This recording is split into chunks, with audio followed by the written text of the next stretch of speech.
training out of Green Bay, Wisconsin, and we are here for the people who need help with their dogs. We've been training dogs for about 11 years now, and so I'll give you my opinion based on my experiences to the best of my ability. And there's 1,000 different opinions out there. Trainers, they have a little funny saying about trainers that the only thing that they can agree on is if 3 trainers are having a discussion, the only thing that they can agree on is that one of them is wrong. Did I say that right? I hope I did. Okay. So anyway, we're here to answer some questions. And I hope you guys are here to ask some questions. If not, that's cool too. You don't have to. You can just watch me talk, which is fine. But I'm going to be answering some questions. Hi, Melissa. How are you? Hope you guys can hear me all right. There's a little... My window's open, which kind of makes it weird, but... Cheers to you guys. Hope you guys are having a good Wednesday. Cheers.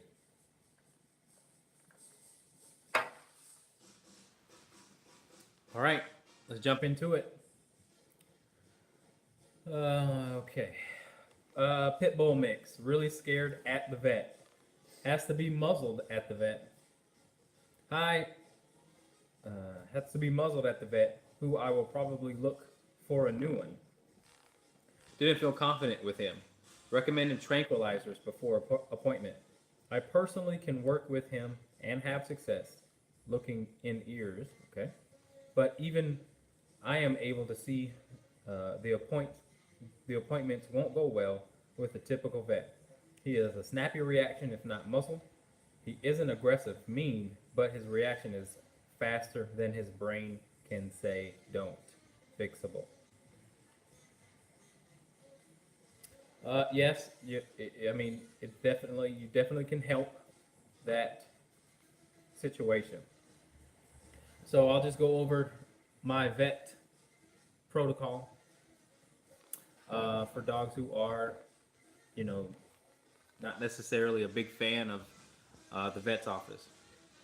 So for one, what you can start doing at home, if you're not, is getting him used to the things that they will see at the vet.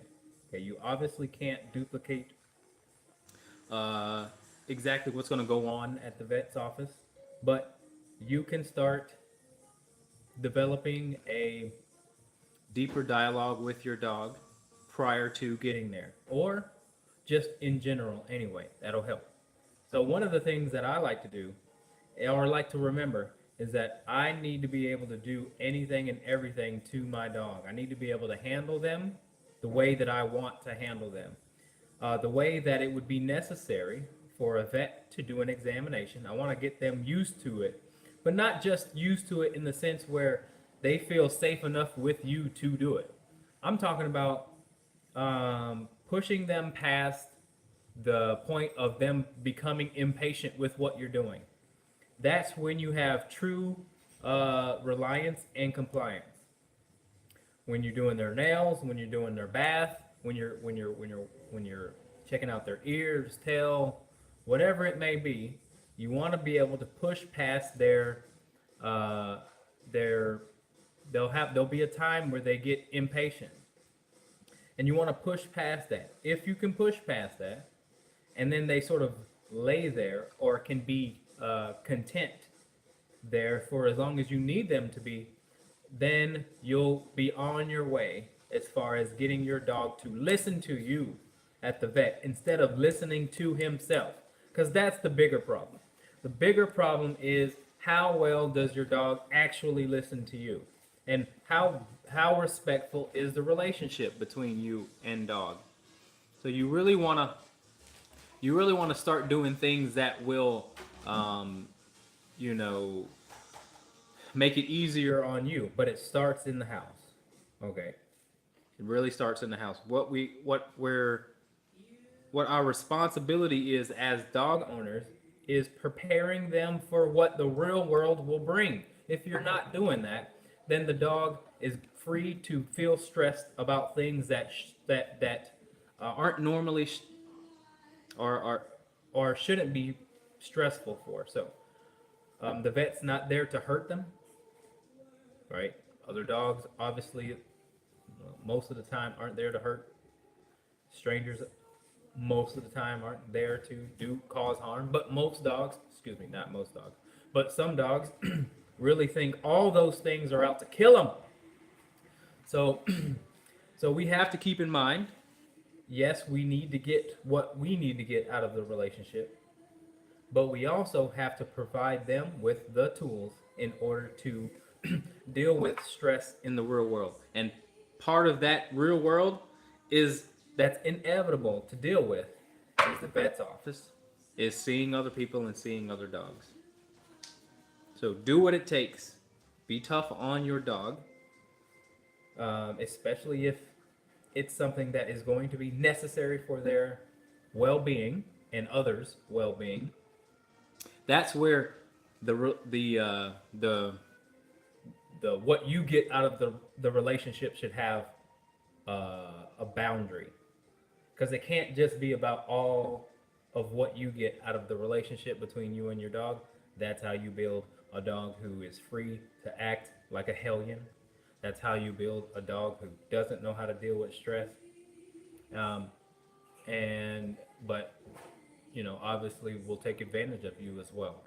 All right, that was a long answer for a pretty simple question, but nothing's as simple as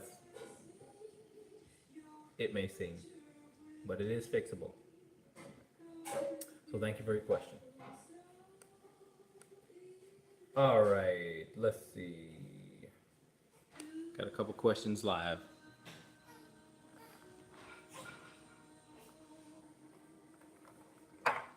Okay. Man, that's good.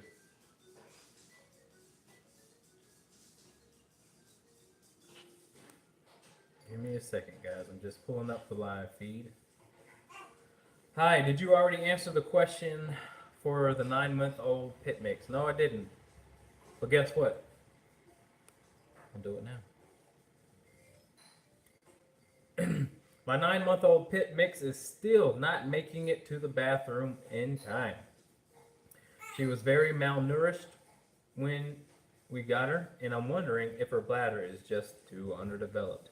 She will be 1 foot from the back door, and the poor thing will squat and pee. Oh.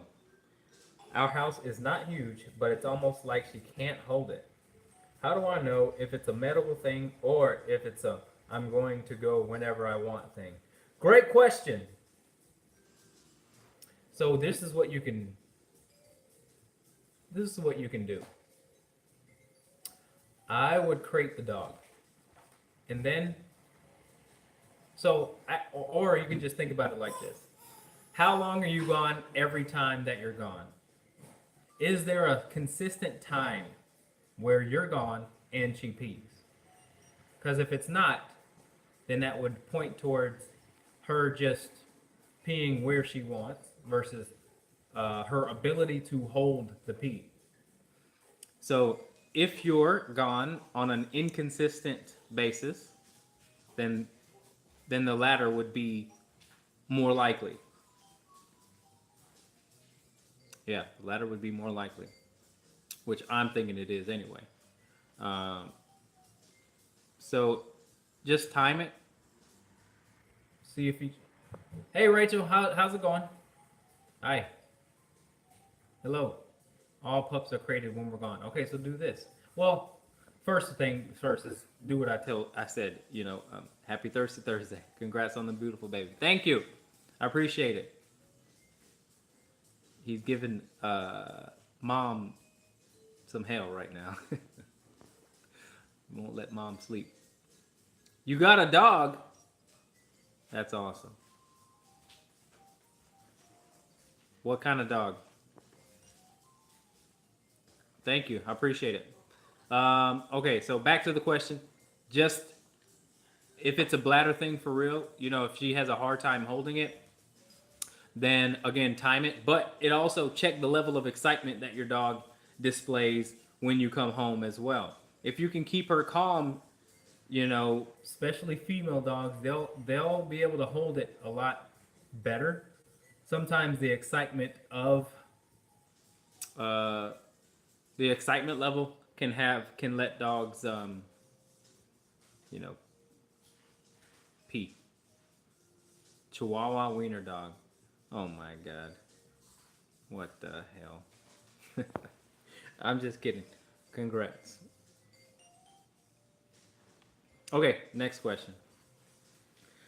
How do you train a dog to walk past people without pulling to sniff at them or lunging towards them?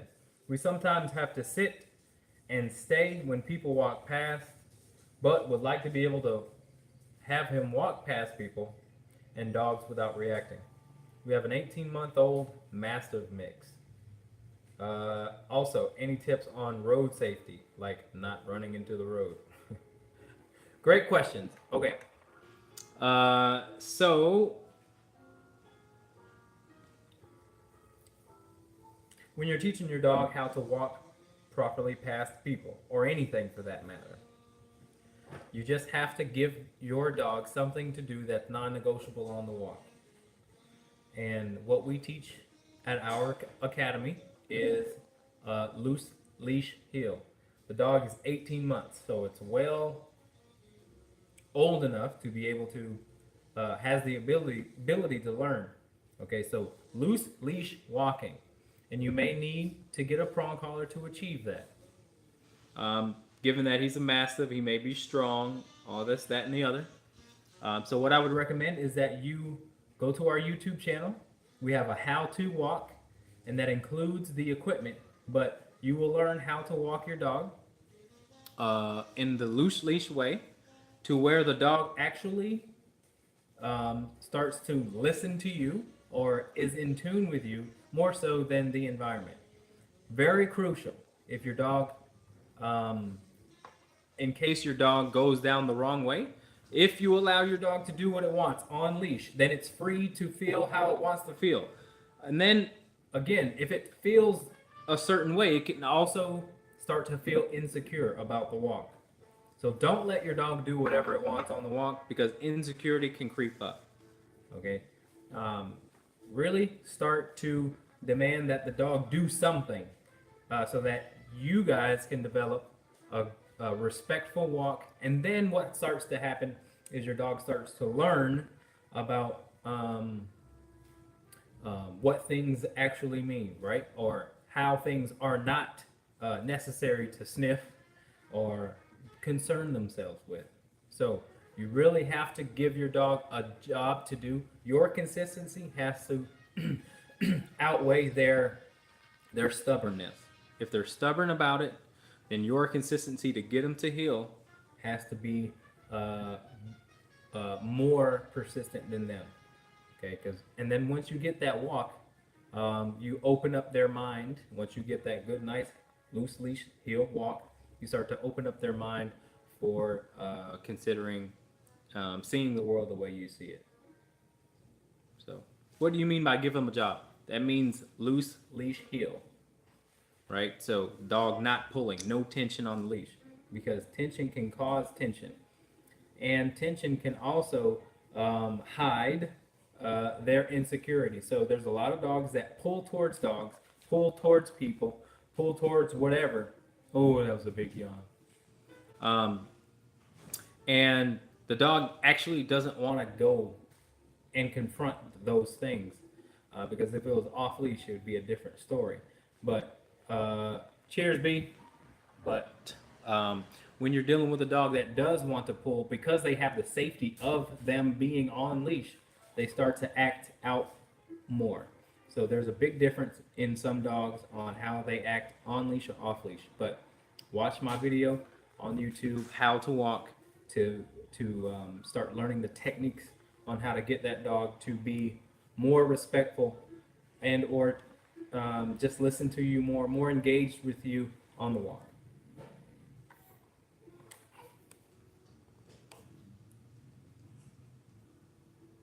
Loose leash always is a better option. Okay. Hey Jeremy, happy to see your lives are back. Question: one of our foster homes is having difficulties with one of our adoptable dogs being mouthy with them, and their resident dog. Uh, he's a young dog, around a year old, and just a big ball of energy. What would your advice be on correcting this behavior? That's all right. Let him more. Um, being mouthy with them and their resident dog. So, what I would say is, I would get that dog to. I would add more structure to that dog inside the home, kind of like how we taught your dogs how to incorporate the place command. It'd be the same way. It'd be the same thing. Because the place command, or just something, it doesn't matter what it is, but the place command is a good thing to teach all dogs. So, again, there's a couple reasons why dogs do anything and everything. They feel like they need to, or they feel like they can and get away with it. But if you give your dog something to do that's non-negotiable, then they learn they don't have to do it, or they learn they can't do it, which is awesome. Both things are awesome, because the can't side builds trust, and the want side builds respect. Okay, so if your dog is insecure about anything, and you give them a job to do, it builds trust. Both ways learn, but if your dog, feels like they can do it, and you give them a job to do, then it builds respect. So respect and trust are very important. I would say number 1 and 2 on the must-have with your dog. Friendship is the third thing. It can't become before friendship cannot become before trust, and it can't come before respect if you want to optimize your relationship with your dog. Okay, again, our job is to help our dog not only, well, it's easy to get a dog to feel safe with you. You pet them all the time. You let them do what they want. That's fine. But the hard part is putting a stop to all of the things that they want to do all the time, and realizing that they should behave a certain way given what society is going to throw at them. Society's going to throw at Society's going to throw at them strange dogs, strange people, guests coming inside the home, mailman, pizza man, all the things that may make dogs insecure. We have to keep in mind so that we can start demanding certain things from our dog in order to help them listen to us when those situations occur, because if they listen to us, then they're able to learn.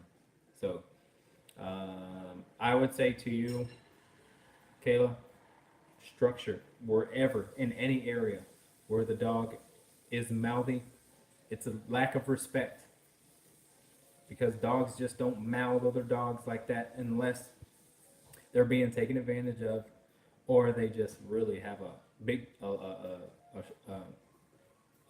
tolerance of it. But you gain respect by giving the dog a job to do that is non-negotiable despite their wants. All right. Thanks for your question. Okie dokie. Moving on.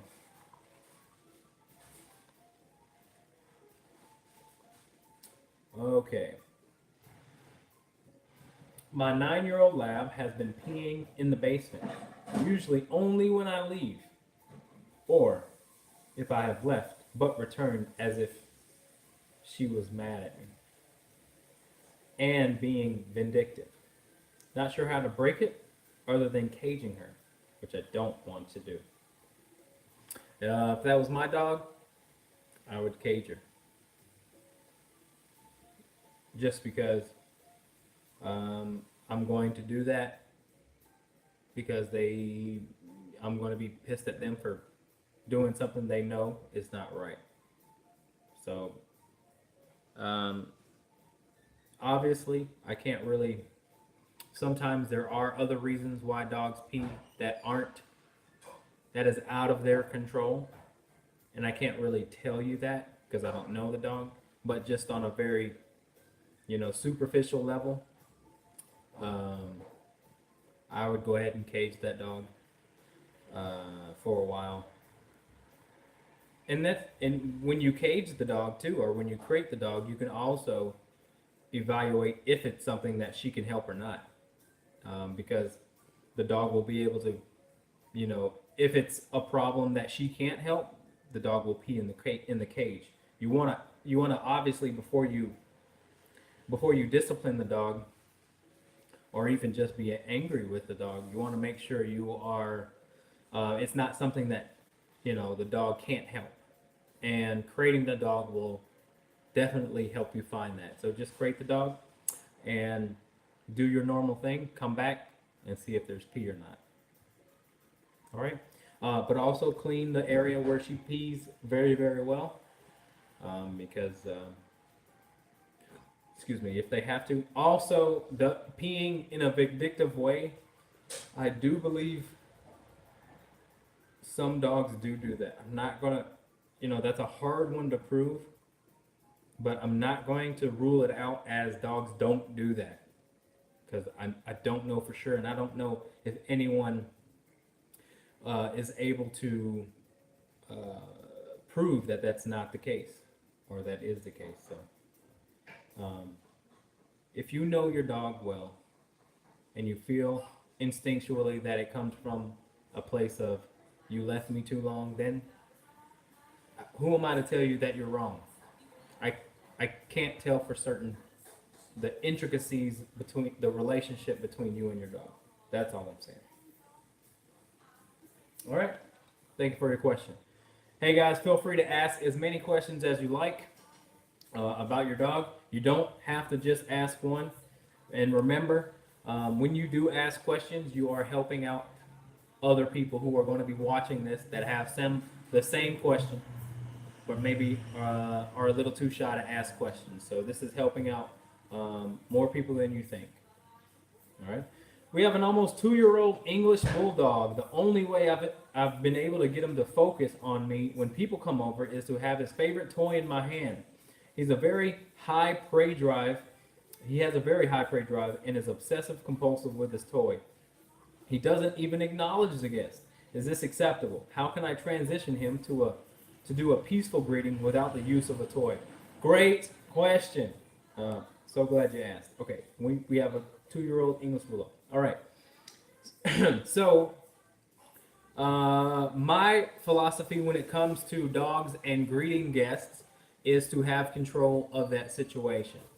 Because some guests may not like dogs, may be allergic to dogs, and or may just not like obnoxious dogs. And so with my dogs, I take control of that situation. It's pretty tough because it's just pretty tough for dogs. So what I do is I'll have their bed in the corner where they can see the door, somewhere in the living room, and I make them stay on their bed despite what the door brings. Right? If I come in from being gone somewhere, they don't get up. If if I have guests come over, they don't get up because I told them to go stay and lay down on their bed. That way, there's a few good things that happen when you do that, and one of them is obviously you take away any potential bull crap that happens when guests come over, right? You take that ability away, and then secondly, the dog starts to learn that it's not necessary to get up, right? Like the dog starts to learn to chill when guests come over, and it's not such a trigger when the doorbell rings or the door knocks or things like that. Because yes, dogs are, I have no problem with them barking and all that good stuff when people do that.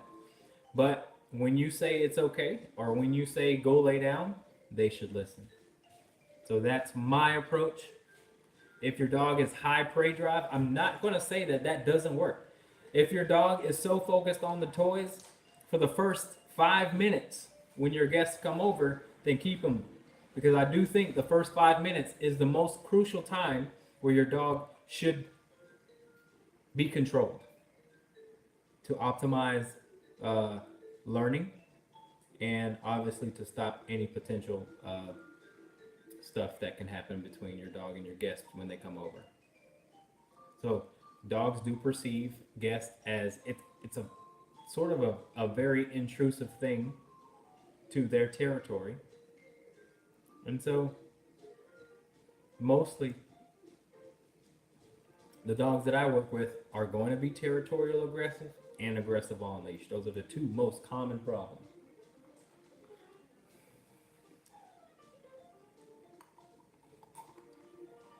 I hope that answered your question.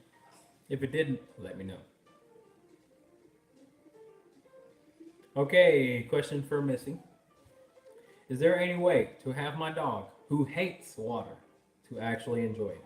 I've had her since she was 6 weeks old. I'm going to go ahead and say 90% certainty, yes. There are 10% where, I don't know. I haven't met a dog that I haven't been able to get to enjoy water. Got to go about it in the right way, though. If you're teaching your dog how to swim, get the dog a life vest. So the dog, at the very least, doesn't have to struggle to stay above water. And then you kind of have to be tough on them and give them a nudge and say, come on, you're doing this. Trust me, I got you, sort of deal. So get in the water with the dog. You know, talk the dog through it. Talk the dog through it. I can't stress enough how much you and your voice and your persistence matter to the dog. It really, really, really is beneficial. Take anything that your dog is scared of, that they shouldn't be scared of, and get through it with your dog. You have to, it's such a great place to be with your dog. You have to outlast their persistence not to want to do those things, whatever it is. Treadmill, water, bath, nails, grooming, general grooming, whatever the fear may be, that if there's no reason for that to be happening, then you have the opportunity to develop a very trusting relationship with your dog if you can push them past that fear. My dog follows me up ladders. My dog, if I don't tell her to, she'll follow me up on a roof. I've got a dog now who was so scared of thunderstorms that the dog would run away at the sound of a big boom. Now the dog stays by my side. So you really want to look for those opportunities. They're really golden opportunities so that you can get closer with your dog. Okay. When you have a foster in a rescue, meaning a potential family who has a dog, what is the best way to introduce in a positive way? I would say neutral territory, no talk, no touch, no eye contact. Let them drag leashes and go for a walk. So you're going to go for a walk. You're not going to talk to the dogs. You're not going to pet the dogs. And you're just going to continue to walk. No stopping. And continue to walk so that both dogs have the ability to walk away if they get uncomfortable, right? And they have the ability to interact when they want to. Those are some good ideas for introducing dogs. All right, thank you for your question.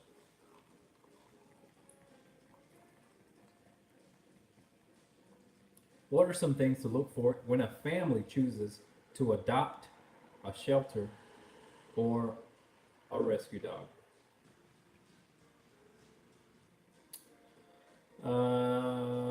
Well, I would ask what the family's expectations of a dog actually are. And then based on that, what's their lifestyle like? And then based on that, what kind of dog, energy level wise, could they handle? If they have a very active life, then they could handle an energetic dog. If they don't have a very active life, then they may be pointed towards a dog who has less energy. Maybe those are some of the most important things. Get the dog adequate exercise. That is, you know, important to what the dog's temperament demands. You know, and then how willing are the owners to further their education on dog? Because every dog could benefit from some sort of dog training. It's not going to make them worse. I mean, well, there are some trainers out there that could make your dog worse. That's just a fact. Okay, would you still have him stay in his bed in front of the door, or if the door was down a short flight of steps? We have a bi-level, so I've been bringing him to the foyer to meet people, so he isn't higher than them. He is fearful and has become aggressive without the use of a toy. No, I wouldn't care about the stairs. The stairs is a non-factor. What is most important is that your dog listens to you. I don't care what's going on. Okay? I don't care what the environment is. Stairs, no stairs, elevator, escalator, doesn't matter. When I say stay, it must mean stay. When I say go lay down, it must mean go lay down. When I say come, it must mean come. Okay, no matter the environment. If you can get those things very reliable, then sky's the limit with what you can do with your dog. But your dog must listen to your words. And in order to get that, though, sometimes you may need to add a tool, an e-collar, a prong collar, and a leash, things like that. Okay? Thank you for your question. Feel free to ask another. When I tell my dog place, two of my dogs will go to the place. I say their name beforehand, but usually they both will try to go. Is that okay for both to go? Absolutely. That's fine. I mean, it depends on what you want. But I would challenge you to try and get one. To try and do one at a time. It's a fun little thing, but it's really good for them. Try to get one at a time. You'll have to just be quick with it. So, my sort of cadence would be I'd put them both in the sit or a down prior to getting to the bed, and then I'd call them one at a time. I'd be like, Tobias, come. Mama, stay. If Mama's, looking to go, which is my other dog. Or I would just call their name. So, for example, when I let my dogs into the house, they're all waiting at the door, and then I just say their name. I'll just be like, Oakley. Or I'll just be like, Mama. And then the dog, Oakley will come and the other two will stay. So it's a good little thing to have. I would definitely challenge you to try and see if you can get that done. Okay, thanks for your question. Okay, we found Brody has a lot of energy. He gets walked at least twice a day, and I try to run him before our evening walk. It's still a little tough because I can't open him up off leash, and I don't run that fast. What do you suggest to really work him? Sometimes he gets the zoomies in the house even after a run. Wow, that's crazy. Well, if you have a treadmill, you can start off doing some treadmill work with him prior to going on the walk. And I bet you that'll exercise him. But look to challenge his mind too.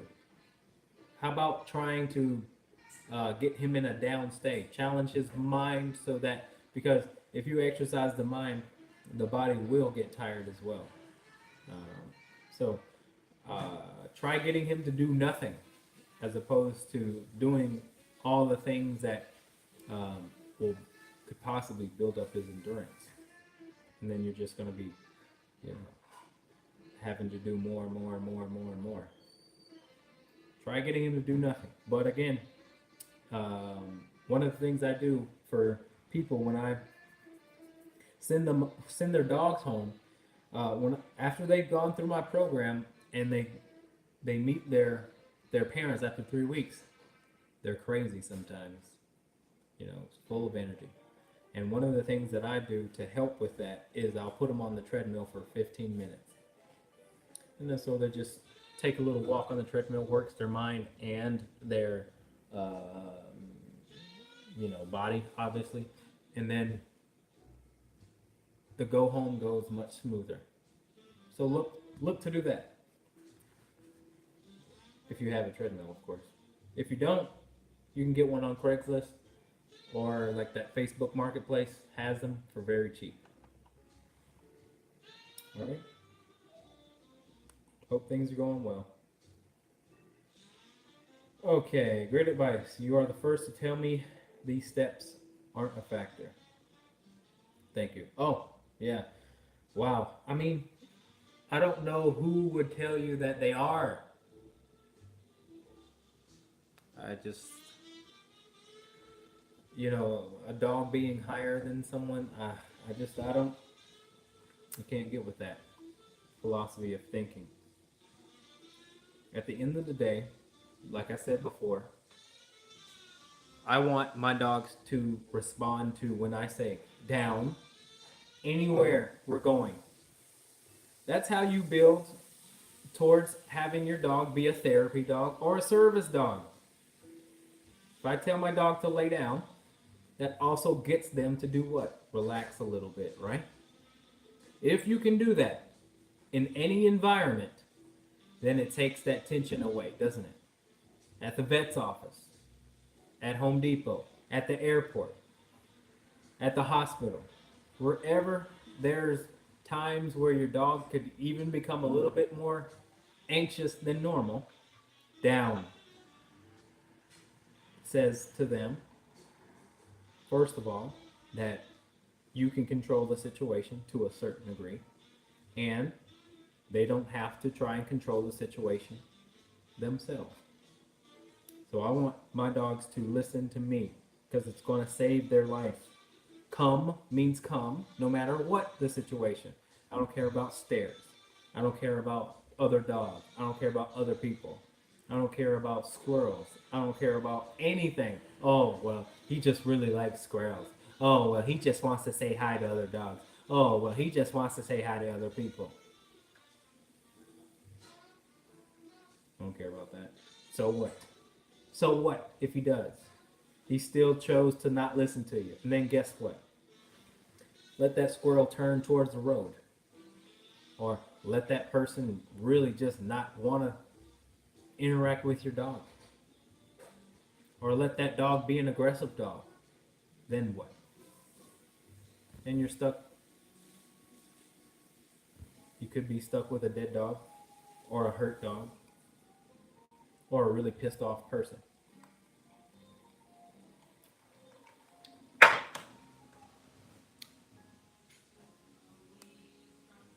How's life as a daddy? Life as a daddy is amazing. I have no other words. Thanks for asking. I have Irish Wolfhounds. Sometimes we have off-lead dogs charge my dogs while on lead.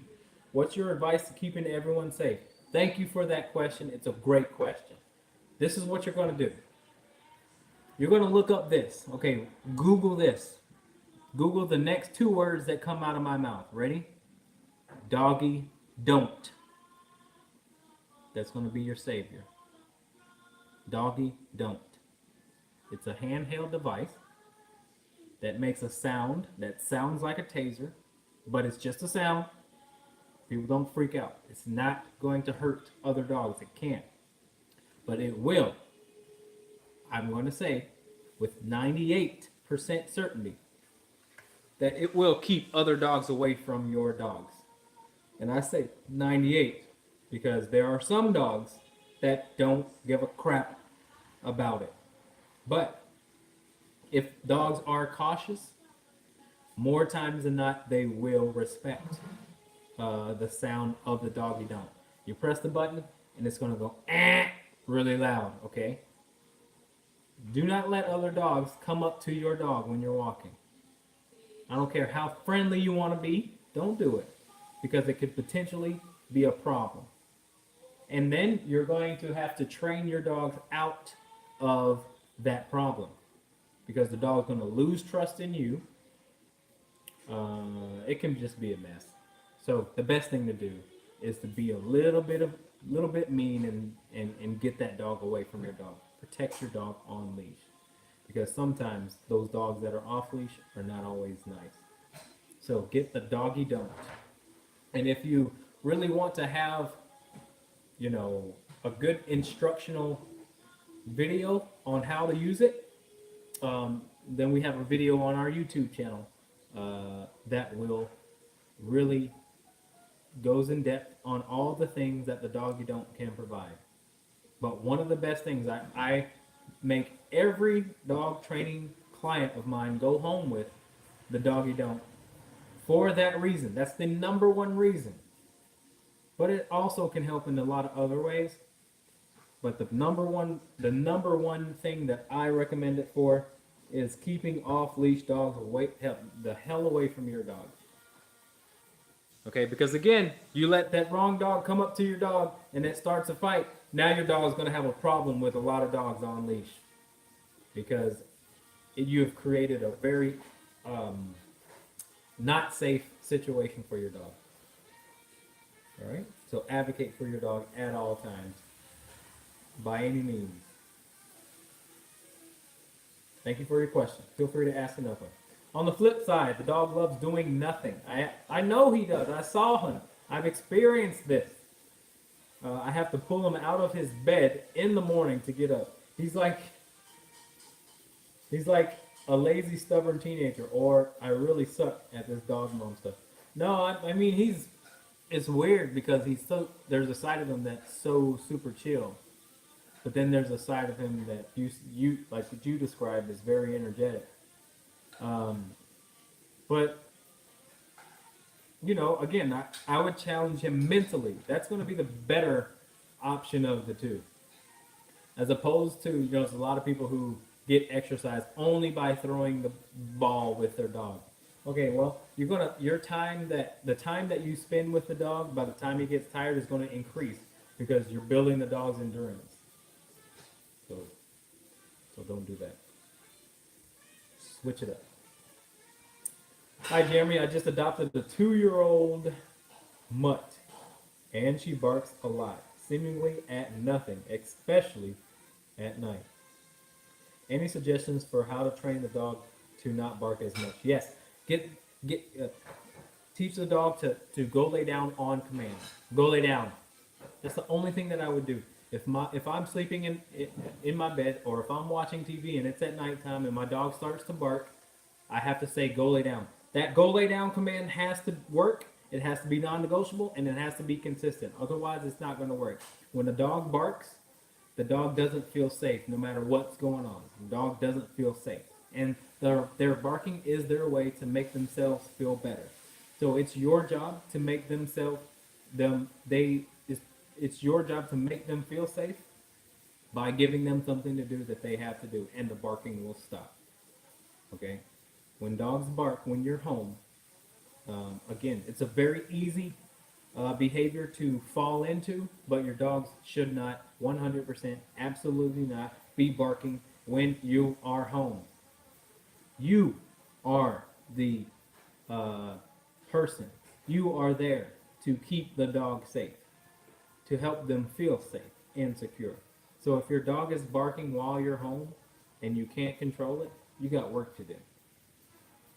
You got work to do. I talk to many people who only talk about the aggression. But I can guarantee that those dogs that are aggressive also bark at in the window at people. No, so that's the problem. Let's start there. Let's not try and address them actually causing harm to people because we've gotten too far with that. Can your dog be quiet when you tell the dog to be quiet? Can your dog go lay down when you tell the dog go lay down? You must have that sort of relationship with your dog. It's good for them, but it also lets you know and lets the dog know that you can handle things. Because if the dog is barking like that, then the dog is telling you, and it's obvious that you can't handle the situation. So, handle the situation. Get your dog to stop barking on at its own will at home when you're home. When you're not home, can't help it. Good. Dogs are going to bark. It's fine. But the barking will also, dim down when you're not at home if you can create a home safe environment for your dog. So step up. Get your dog to be quiet. Okay. Thank you for your question. Feel free to ask another. Was recently sitting for a dog that was a Husky Lab mix. And owners wanted me to work on her pulling during walks. She had an extremely long neck. Every tool I tried slipped down her neck and became ineffective. Tried a prong, slip lead, and eventually just use a front clip harness. Suggestion, go back to the prong. You can use an e-collar for that. Just being very gentle with it, obviously, but you got to get through to her that your mission is to get her to respond to you and not to stay in her own head. So however you have to do that, doggy dump would work for that as well. Make sure your corrections come often and early. What I mean by often and early is before the dog dives too much into its own head. So some dogs anticipate after you've sat them, and when you walk off, that they're going to go ahead and step in front of you, or try to pull. Anticipate that, and then that's the early part. Anticipate that and correct it before the dog gets 3 or 4 inches in front of you. Don't even give in an inch. Anticipate the dog is going to go ahead and get into its own head once you start walking, and give the dog a correction before that happens. That's what I mean by early. And then often may mean the dog's ears need to be in a relaxed position. And in order for that to happen, you may have to correct the dog that often, like every 3 steps. Very short leash, often. That's what I mean. And so it doesn't matter how long the neck is, your consistency within the spectrum of being as firm as necessary,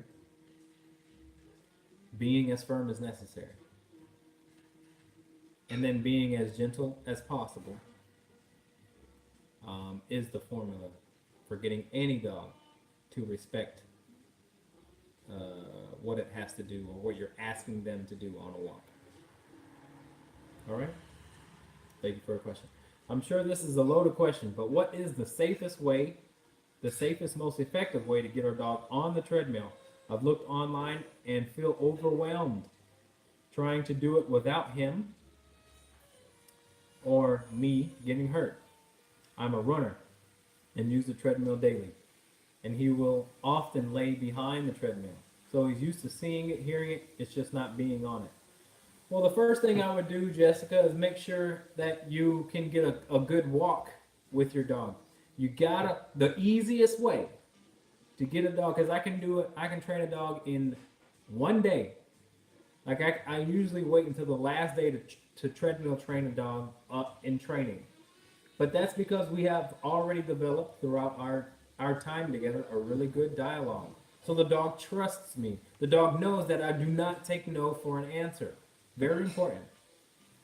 And so I would make sure that in certain areas, especially the walk, that you have that sort of dialogue with your dog before entering that situation. Because some dogs really have a hard time with anything new. Okay? Just like some people do. And some dogs can take on things very easily. So you also then have to know your dog too. How does your dog respond to, different things that are thrown at the dog? If it's a highly stressed dog, you may struggle. But I try and keep in mind that the dog is just on a walk and we're walking. So I'll hold the dog on the treadmill just like we're walking. Very short leash. And one of the other most important things is that you talk your dog through it. Because talking reaches them in two different ways, in my opinion. Talking is pressure, because you won't talk much, or you'll talk different if the dog is doing it the right way. Or, and it also helps reach them. So again, pressure is you talking. Come on, let's go. Come on, you can do this. Walk. That's pressure. But then, when you're trying to reach them and teach them, then you're saying, "Good boy." When he finally gets it, good job, good. That's it. There you go. So, talking to them is very important. Both sides of the spectrum. All right. All right, guys, get your final questions in. It is 6:57. We're getting ready to shut it down. If you guys have any final questions, feel free to ask. Let me just check Facebook to make sure I got all the other questions. I don't want anyone to feel left out. Okay, I do have another question. Susan says, I have an 8-month-old standard poodle that I'm having difficult time loose leash walking with distractions. Distractions will cause lots of pulling and sometimes jumping. Is it unreasonable to expect consistent good loose leash walking at this age? Yes and no. Depends on the dog. I would err on the side of don't worry about it. Try and get it in other areas first without any distractions and see how your dog responds. How well your dog responds without distractions will give you a better feel on how your expectations when it comes to distractions. So I wouldn't, with a young dog, you wanna in some areas build their enthusiasm, but you also want to incorporate patience. And so it depends on the dog and how much they can handle. Standard poodles are smart, so you can kind of also then lean on the side of you can do this. Start to control the dog's impulses, but remember this as well. Dogs are don't let that behavior. So if it's jumping on people, what I would go ahead and do then is stop letting the dog meet people. Because the dog doesn't have to meet 1,000 people. Despite what people want or what people would say to do, right? People would say to socialize a dog, the dog must meet 100 people. And, oh, it's so cute, the dog must be touched. You're developing a reactive dog. A dog who just says, oh, there's a person, let's lose her shit. Stuff, sorry. I'm a parent now, I gotta watch my mouth. But I like to err on the side of having the dog become indifferent to people. Like, oh, there's another person, big deal. But in order to do that, you can't let the dog divulge in their impulse, and you kind of gotta tell people, oh, I'm sorry, we're training. I don't want him to be pet every single time he sees a person. So that's what I would do. Um, that's how I sort of, want to build my dogs going forward, because that's the best way. They're not too excited about people, and they're obviously not too nervous about people, because I can control the situation, and they don't need to, because some dogs will try to control the situation out of excitement, despite how happy it looks. Jumping is a very disrespectful thing, but dogs jump to control other people. And obviously, if the dog is aggressive, then they're still trying to control the situation based on how they feel. So again, I don't want my dogs to be too excited. I don't want my dogs to be too aggressive. I just want them to be like cool. The same way they look at a tree or something like that. So that's that. All right. Doggy don't purchase. Good job. Good. I'm glad. Make sure you watch that video so you don't use it wrong. It's not really that difficult, but it's good to be informed on certain things. You're welcome, Susan. Thanks for your question. It was a good question. All right, guys, we're gonna be out of here. Thank you guys for watching. We're back every week. It's gonna be on Thursday. I got company coming over tomorrow, so we couldn't do it on Thursday. But normally every Thursday, 6 p.m. Come with your questions or come with your suggestions, whatever you want. But thank you guys for watching. Give me a thumbs up if you liked it, and we'll see you guys next week. All right, peace.